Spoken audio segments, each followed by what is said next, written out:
Hello everyone, welcome to the Pandits. देखो, इस video में हम देखने वाले हैं जो हमारा प्रोमोक्स का लाइव मॉक 8 था इस वीकेंड का, उसका detail analysis, cut off and review start करते हैं। लाइव मॉक्स हमारे एवरी सैटरडे को 12 पीएम से और मंडे 12 पीएम तक रहते हैं और ये फ्री होते हैं। अगर आपको नेक्स्ट अपकमिंग लाइव मॉक्स अटैम्प्ट करने हैं, कोई नया बच्चा है अगर, तो जो अपना ये चैनल है टेलीग्राम पे द पंडित्स ऑफिशियल, इसको आप ज्वाइन कर लेना। यहाँ पे लिंक्स आपको मिल जाएंगे एवरी वीकेंड, ठीक है।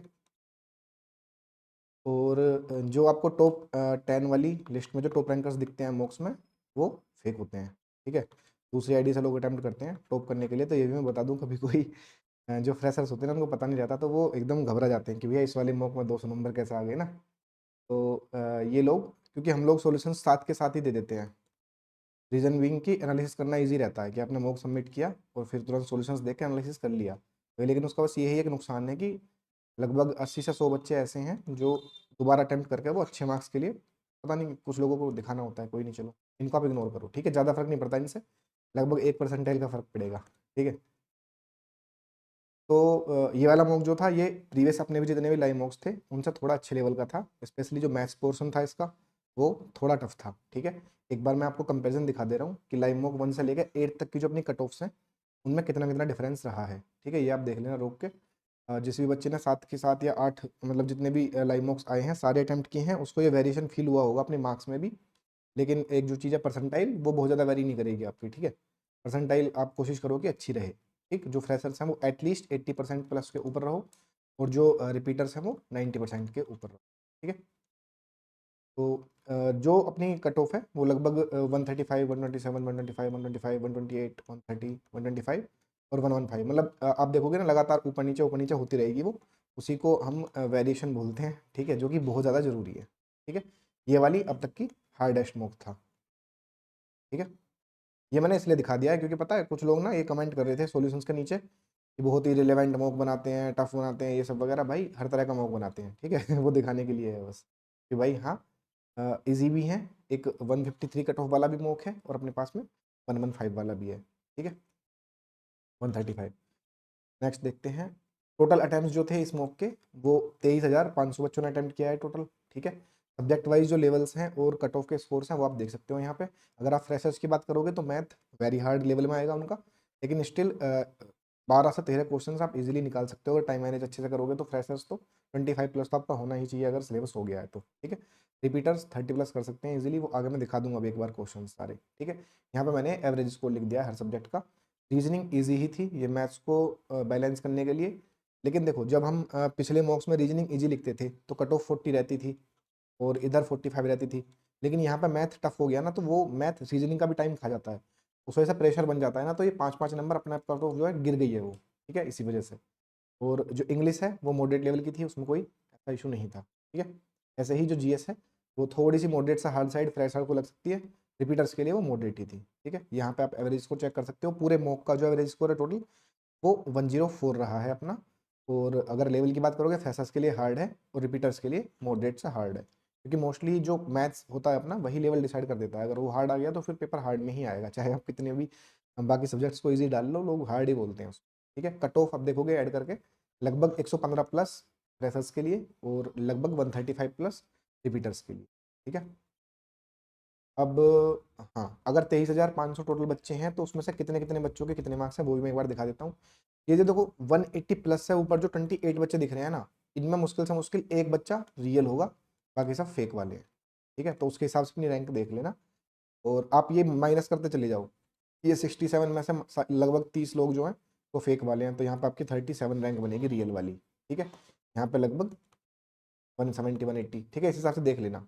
अगर आप ओवरऑल देखोगे तो जो कट ऑफ पार करने वाले बच्चे हैं फ्रेशर्स वाली कट ऑफ, वो 23,500 में से 10,820 बच्चों की कट ऑफ ये क्लियर हो चुकी है। और अगर आप रिपीटर हो तो कहीं ना कहीं लगभग 4,000 बच्चे जो रिपीटर हैं 140, 135 के ऊपर है, ठीक है। और ये जो यहाँ पे जो स्कोर्स है ना, 160, 140, 150, यहाँ पे जो फेक अटेम्प्ट्स वाले हैं वो बहुत कम मिलेंगे, क्योंकि फेक वाले ना सीधा ऊपर जाते हैं वो। तो यहीं पे रहता है थोड़ा सा वेरिएशन बस टॉप रैंक्स में ना, बाकी नीचे आपको स्ट्रीमलाइन मिलेगा, कोई दिक्कत नहीं आएगी उसमें। अब इसकी बात कर लेते हैं सबसे ज़्यादा जिसका चर्चा चर्चा हो रही है कि जो मैथ्स था वो काफ़ी हार्ड लगा बच्चों को, ठीक है। इसमें 2-3 तरीके की चीज़ें हमने यूज़ की हैं, ठीक है? एक तो लैंग्वेज बेस्ड क्वेश्चंस हैं, एक थोड़ा अच्छा कैलकुलेशन है जिनमें, और एक थोड़ा नया कंसेप्ट मतलब थोड़ा-सा ऐड करके, और वो वहाँ पे डाला हुआ है एक क्वेश्चन में सिर्फ। जो हमारी तरफ से नया क्वेश्चन जो बनाया गया है, वो एक ही क्वेश्चन है, क्वेश्चन नंबर 8, ठीक है? ज्योमेट्री का था ये।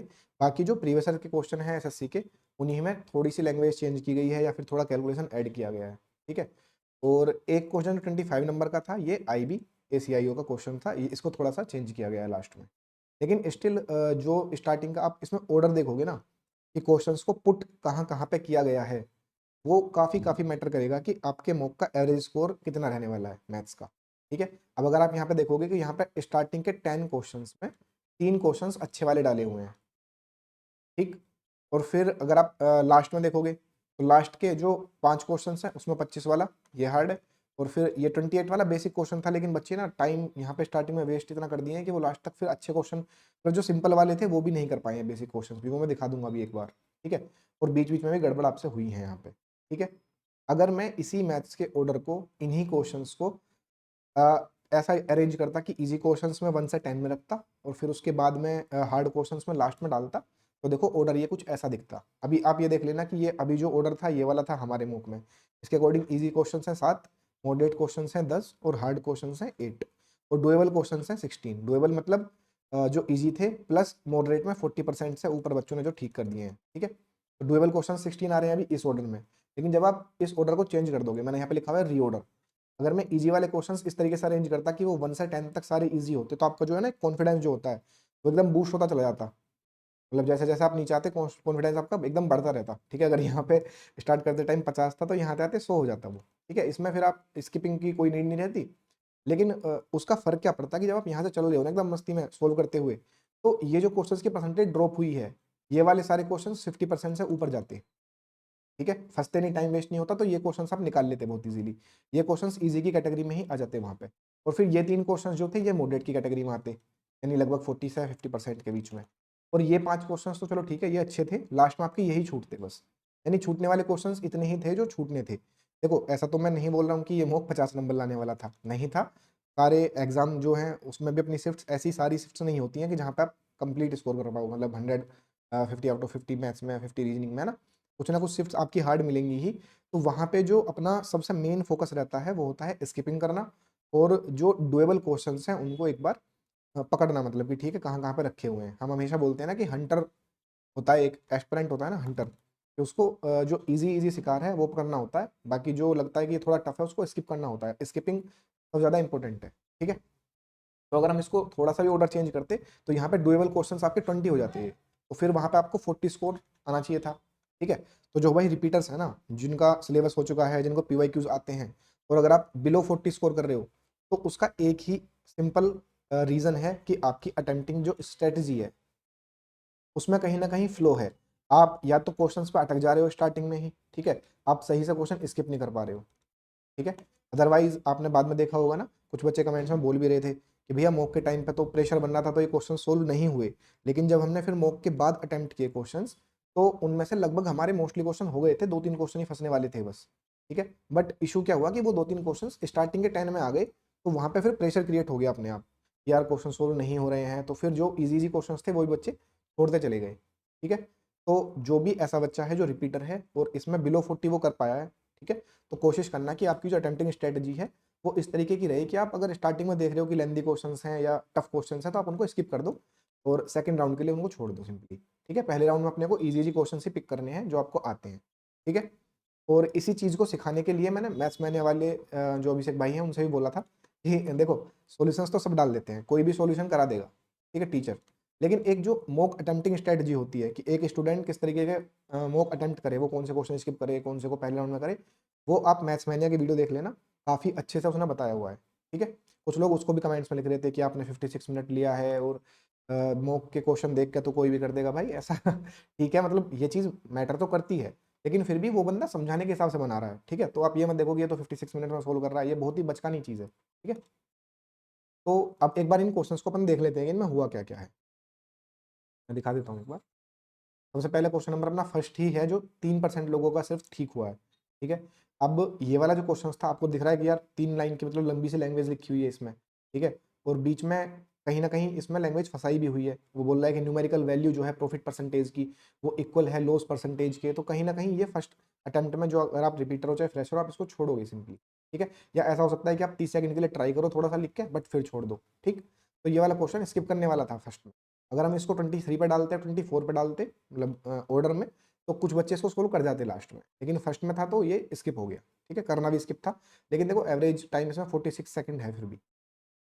लाइक मतलब हार्ड क्वेश्चन नहीं है, लेकिन हो जाएगा शांति से करोगे तो, अगर प्रेशर में करोगे तो नहीं होगा। क्वेश्चन नंबर 3,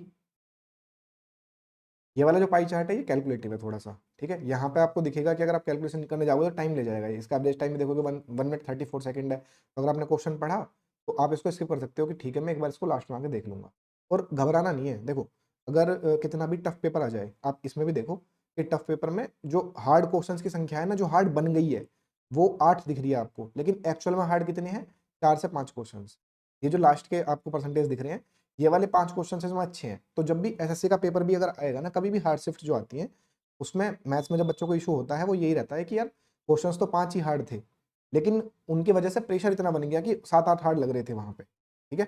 तो वो चीज़ भी थोड़ा सा ध्यान रखना है कि स्किपिंग बहुत ज़्यादा जरूरी है, ठीक। अब क्वेश्चन नंबर 8 देखो, ये 4% लोगों का हुआ है। ये वाला क्वेश्चन जो 8 है ये हमारी तरफ से मतलब क्रिएट किया गया है कि ठीक है, एक पीवाई उठाया गया और उसमें फिर थोड़ा थोड़ा चेंज करके क्वेश्चन बनाया हुआ है। अच्छा क्वेश्चन है, कंसेप्चुअल है, ठीक है। अगर सॉल्यूशंस देखने हैं आपको तो ये देख लो, आप सॉल्यूशन यहाँ से समझ में आ जाए तो। अदरवाइज अभिनय सर ने भी कराया हुआ है, मैथ्स मैनिया ने भी कराया हुआ है, आप जाके देख सकते हो, ठीक है। यहाँ पे कंसेप्ट डिस्कस नहीं करेंगे अपन, सिर्फ एनालिसिस की बात करेंगे। अब इन 3 क्वेश्चंस को छूटने का जो इफेक्ट है, आप ये देखोगे ना, आपको फर्स्ट के 10 में से 3 क्वेश्चंस फंस गए, ठीक है। अब आपके ऊपर प्रेशर बनना स्टार्ट हो गया, तो वो इफेक्ट आपको 11वें क्वेश्चन में दिखेगा। ये 11वां क्वेश्चन सिंपल था, लेकिन फिर भी सिर्फ 24% बच्चे ही इसको कर पाए। देखो अभी दिखाता हूँ मैं, ये रहा। The ratio between number of sides of two regular polygon 1:2 and ratio between interior angle is 3:4।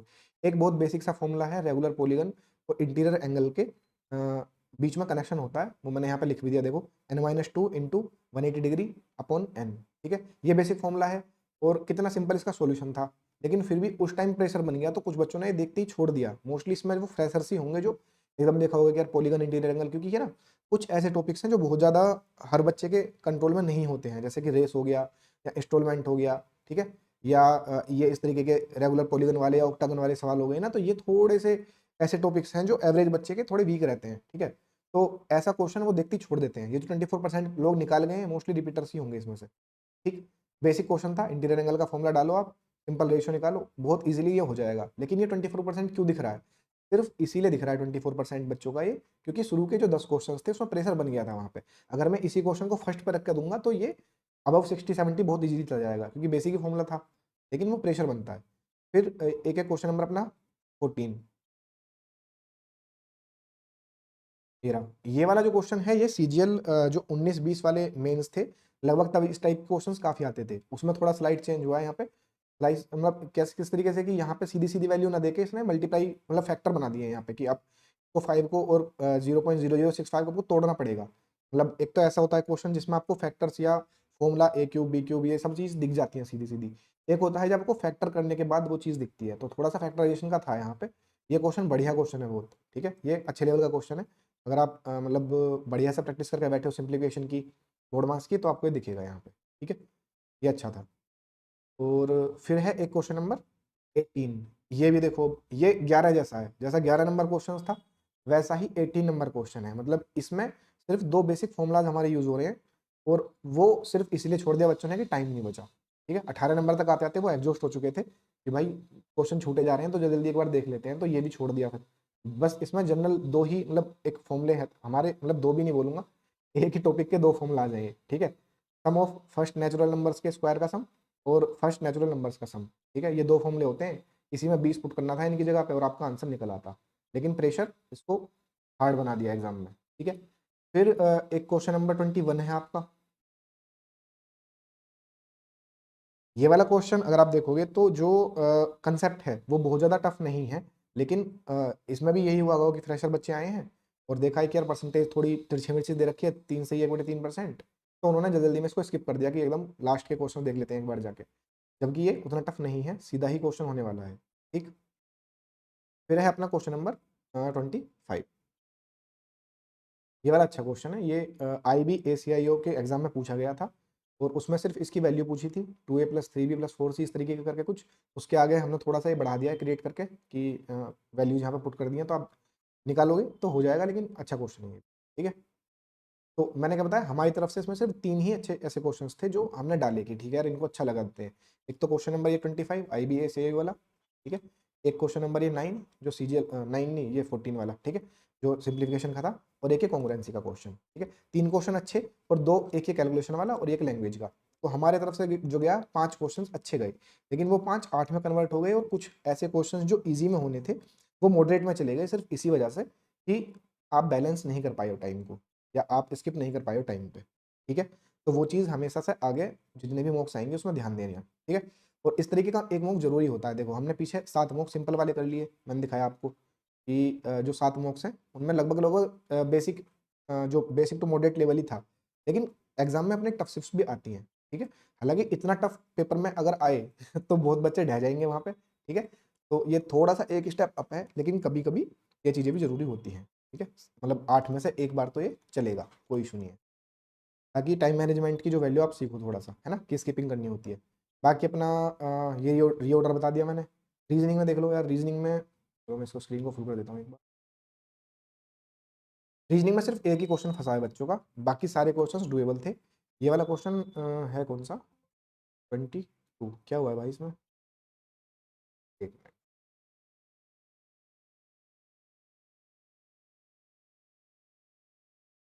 अच्छा सीटिंग अरेंजमेंट का है, तो ये तो वैसे भी थोड़ा लेंदी है। इसका फर्क देखो पड़ता है, मैं जैसा बता रहा हूँ ना कि अगर आप मैथ्स में फंसे हो तो रीजनिंग में अगर लंबा क्वेश्चन दिखेगा तो वो फिर मोस्टली छूटेगा ही, ठीक है, आप उसमें टाइम नहीं दे पाओगे फिर वहाँ पे, वो रीजन हो सकता है। वैसे सिटिंग अरेंजमेंट कोई बहुत ज़्यादा टफ टॉपिक नहीं होता है। और मतलब टॉपिक तो अच्छा है, हर क्वेश्चन हर टॉपिक से आप कैसे भी क्वेश्चन बना सकते हो, लेकिन वो उतना हार्ड नहीं था। अब देखते हैं अपना इंग्लिश वाला सेक्शन। इंग्लिश वाले सेक्शन में सिर्फ एक ही हार्ड क्वेश्चन है, बाकी सब डुएबल थे, और ये हार्ड क्वेश्चन नंबर है 7। क्या पूछा है भाई इसमें, अप्रेज। हाँ मेरे हिसाब से देखो ये क्वेश्चन ना ज़्यादा टफ नहीं है। इसमें दो चीज़ें हुई होंगी जो मेरे को लग रहा है। एक तो बच्चों ने प्रेज जो होता है अपना, प्रेज को कंफ्यूज कर लिया अप्रेज से। प्रेज का मतलब अप्रिशिएट करना होता है, तो वो प्रेज या अप्रिशिएट कुछ लगा दिया होगा आंसर। एक कहीं ना कहीं मुझे ऐसा भी लग रहा है कि इसमें कुछ इंस्ट्रक्शंस आप जब पढ़ते हो ना तो उसकी भी मिस्टेक हुई है। जैसे ऐसे क्वेश्चंस में क्या होता है कि जैसे ही हम एक फ्लो में चल रहे हैं, ठीक है, तो फ्लो में चलते चलते जब हमने देखा कि अंडरलाइन हो रखा है कोई वर्ड, तो हम एकदम से माइंड में जो आता है ना अंडरलाइन देख के, वो आता है नो इम्प्रूवमेंट का क्वेश्चन, ठीक है। An employer should dash the ability of his employees, तो उन्हें लगा होगा कि अप्रेज की जगह कोई वर्ड फिल करना है यहाँ पे, तो उन्होंने 3 या 4 में से देख के कोई भी वर्ड फिल कर दिया होगा यहाँ पे, जबकि ये क्वेश्चन था सिनोनिम का। यहाँ पे हमको सिर्फ इसका समानार्थी शब्द बताना था, ठीक है। तो पर्यायवाची, समानार्थी नहीं पर्यायवाची शब्द, ठीक है, वो चीज़ देखनी थी बस। लेकिन इंस्ट्रक्शंस की वजह से ऐसा हो सकता है, अगर देखो मेरे को सिर्फ अंदाजा लगा रहा हूँ मैं, अगर ऐसा हुआ है तो बता देना, और थोड़ा याद रखना कि इंस्ट्रक्शंस भी देखनी होती है। हमेशा अंडरलाइन देख के ये नहीं देखना है कि यार ये तो नो इम्प्रूवमेंट ही पूछेगा, ठीक है, क्योंकि मैंने पहले ही बताया हुआ है कि CPO के 2024 का था शायद पेपर वो, जिसमें स्पेलिंग एरर का क्वेश्चन पूछा हुआ था, लेकिन स्पोर्टिंग एरर के फॉर्मेट में था। जिन लोगों को पहले हमने फिर मॉक में डाला भी था, वो जो लगातार फॉलो कर रहे हैं उनको पता होगा ये चीज़ कि इंस्ट्रक्शंस पूरी की पूरी स्पोर्टिंग एरर वाली थी। 4 ऑप्शंस थे सेंटेंस के ही, और उसमें सिर्फ स्पेलिंग एरर पूछी थी और वो बहुत बच्चों का गलत हो गया, ठीक है। तो ये चीज़ें हमारे लिए हमेशा से इंस्ट्रक्शंस जो हैं वो इंपॉर्टेंट है। और अगर आप GS वाला पोर्शन देखोगे तो ये थोड़ा टफ साइड गया है फिर। 10 क्वेश्चन इसमें हार्ड लेवल के आए हैं और 2 मॉडरेट और 13 डुएबल, ठीक है। तो फाइनली अपन अपनी फर्स्ट स्क्रीन पे जाते हैं एक बार, ये चीज़, ठीक है। तो अगर आप टोटल देखोगे तो जो फ्रेशर्स हैं वो अप्रोक्स 115 है तो सही है। रिपीटर्स अगर 135 तक हैं तो सही है। इससे अगर ज़्यादा कम जा रहा है तो कहीं ना कहीं दो चीज़ें दिक्कत कर रही हैं, अटेम्प्टिंग स्ट्रेटजी और स्किपिंग वाला पार्ट अपना। अगर कोई बच्चे ऐसे हैं फ्रेशर्स जिनको नहीं आइडिया है कि किस ऑर्डर में पेपर हमको अटेम्प्ट करना चाहिए या फिर क्या एग्जैक्ट स्ट्रेटजी है, तो एक वीडियो देख लेना, how to attempt mocks of pre by the Pandits लिख देना, वीडियो आ जाएगी, ठीक है। वो वीडियो में सारे ऑर्डर्स बताए हुए हैं कि अगर आप मैथ्स पहले करते हो तो क्या होगा, रीजनिंग पहले करते हो तो क्या होगा, GS इंग्लिश पहले करते हो तो क्या होगा, ज़्यादा बच्चे किस चीज़ को पहले करते हैं, ठीक है। और एक फिर उसके साथ ही हाउ टू एनालाइज मॉक्स वाली भी होगी, वो भी देख लेना। दोनों वीडियो काफ़ी काफ़ी काम की रहेंगी आपके, ठीक है। और एक चीज़ मेरे को ये भी बताना कमेंट्स में एक बार कि इस तरह के जो क्वेश्चंस थे, जैसे इस बार हमने 5 क्वेश्चंस वो डाले, ठीक है। अभी आगे आने वाले सारे मॉक्स में जो भी हमारे लाइव मॉक्स होंगे, हम कोशिश करेंगे कि 2-3 एटलीस्ट ऐसे क्वेश्चंस हों जो थोड़ा सा आउट ऑफ द लीग लगे आपको। मतलब एक तो होता है इररिलेवेंट क्वेश्चन, ठीक है, वो तो नहीं आएंगे, ठीक है, लेकिन रेलेवेंट में ही हार्ड क्वेश्चंस की अच्छी कंसेप्चुअल थ्योरी और अच्छी कैलकुलेशन पूछी होगी तो आपको 2 से 3 क्वेश्चंस हर सेट में देखने को मिलेंगे ये अब, ठीक है।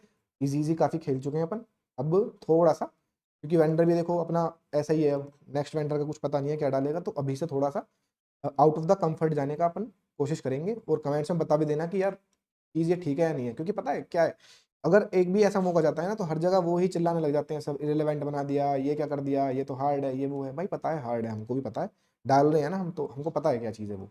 बट ये है कि आपको एग्जाम में जाकर धप्पा ना लग जाए, उससे पहले है यहीं पर धप्पा लगवा लो, ठीक है। तो अगर अच्छा लगा तो शेयर करना मॉक्स के बारे में, ठीक है, और अपने रिव्यूज़ अपने स्कोर्स कमेंट्स में लिखना, ठीक है। और अगर कोई ऐसा बच्चा है जो लाइव मॉक्स अटेम्प्ट कर रहा है, उसको मजा आ रहा है, तो आप हमारे पेड मॉक्स में भी एनरोल कर सकते हैं, ठीक है। वहाँ पे आपको 30 मॉक्स मिलेंगे with video solutions of maths, English and reasoning. और जो परचेजिंग लिंक है वो आपको डिस्क्रिप्शन में मिल जाएगा। लगभग 3000 लोग एनरोल हो चुके हैं, ठीक है। बहुत बहुत धन्यवाद, मिलते हैं अपनी नेक्स्ट वीडियो में, तब तक के लिए take care and bye bye.